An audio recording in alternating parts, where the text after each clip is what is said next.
Trust rarely collapses dramatically. It fractures quietly in a single moment that feels small at first. The damage is not always loud or explosive.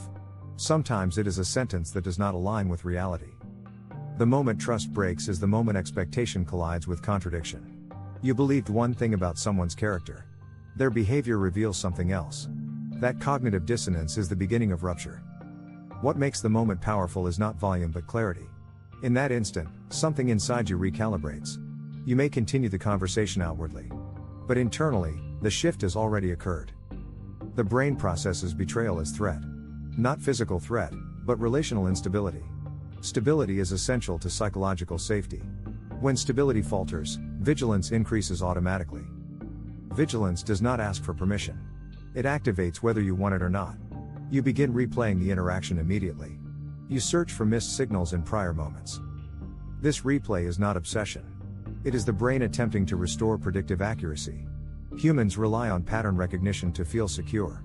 When a pattern fails, the system scans for correction. The problem is that correction never fully restores innocence. Once contradiction has appeared, it cannot be unseen. Even if explanations follow, doubt remains. Doubt becomes a quiet companion. Trust is built on consistency over time. It grows through repeated alignment between word and action. When that alignment breaks, the timeline fractures. A single deviation can outweigh months of stability. This is not because humans are unforgiving. It is because the mind prioritizes anomaly detection. Anomalies signal potential risk. Risk demands attention. In the moment trust breaks, something subtle happens to perception. You begin evaluating future behavior through a different lens.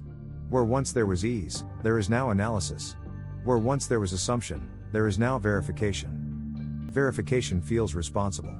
It feels like wisdom gained through experience. But verification also reduces emotional spontaneity. Spontaneity requires innocence. Some attempt to repair trust immediately. They seek reassurance, explanation, or emotional proof. These efforts can reduce surface tension. But they rarely eliminate internal recalibration. Internal recalibration is not emotional. It is structural.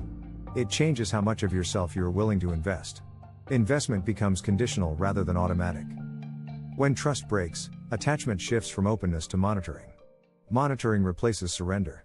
Surrender is replaced by caution. Caution stabilizes behavior but limits depth. The person who caused the rupture may believe the issue is resolved. They may apologize or justify. They may even behave consistently afterward. But the original fracture has already altered perception. Trust does not operate on apology alone. It operates on restored predictability. Predictability requires time without deviation. And even then, it rarely returns to its original form. Some individuals become more reserved after trust breaks. They share less information. They disclose less vulnerability. They protect internal territory more carefully. This protection feels rational.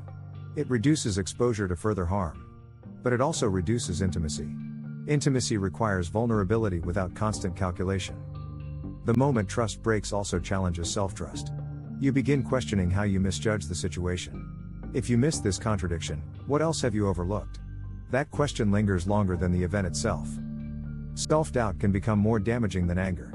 Anger externalizes blame. Self-doubt internalizes it. Internalized doubt weakens confidence in perception. Confidence in perception is foundational. Without it, relationships feel unstable even when behavior is consistent. Stability must now be proven repeatedly rather than assumed. This is why trust never fully returns to innocence. Innocence implies absence of suspicion. Once suspicion has existed, even briefly, it leaves imprint. The imprint alters threshold sensitivity. Some individuals respond by becoming hyper-selective. They require higher proof before emotional investment. Others respond by becoming emotionally distant. Both responses are attempts to prevent repetition. The deeper truth is that trust evolves rather than disappears. It shifts from blind confidence to informed caution. Informed caution is not inherently negative. But it changes relational dynamics permanently. When trust breaks, you do not revert to who you were before. You become someone who has experienced rupture. Experience modifies attachment expectations. Expectations influence future bonds. The moment of fracture may appear small externally. But internally, it redraws psychological boundaries. Boundaries once invisible become defined. Defined boundaries reduce spontaneity. Over time, Trust can rebuild. But it rebuilds differently. It carries memory within it. Memory informs behavior even when forgiveness exists. Forgiveness and trust are not identical. Forgiveness releases resentment. Trust restores predictability. Predictability requires sustained alignment. The reason trust never fully returns is not bitterness. It is awareness. Awareness once gained cannot be undone. You may trust again. You may even trust deeply. But it will never be the same unexamined trust that existed before the break. That difference is subtle. It is not always visible. But it exists quietly within perception. And once perception shifts, the architecture of trust is permanently redesigned.